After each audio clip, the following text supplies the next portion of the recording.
वाल्मिक करारला मोकाच्या तरतुदी लागू होतात किंवा कसं यावरचा 17 तारखेनंतर युक्तिवाद होईल।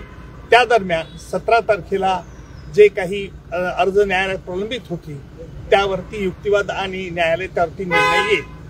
17 तारखेला ही तारीख फार त्या अर्जांच्या चौकशी करत असल्याने मी त्या तारखेला उपस्थित राहणार नाही, परंतु ज्या ज्या वेळेला महत्त्वाच्या घडामोडी असतील त्यावेळेला मी निश्चित न्यायालयात हजर असणार आहे आणि तसंच माझे सहकारी ॲडव्होकेट कोल्हे हे सरकारतर्फे बाजू तिथे 17 तारखेला मांडतील। वाल्मिक करारला मोकाच्या तरतुदी लागू होतात किंवा कसं यावरचा 17 तारखेनंतर युक्तिवाद होईल।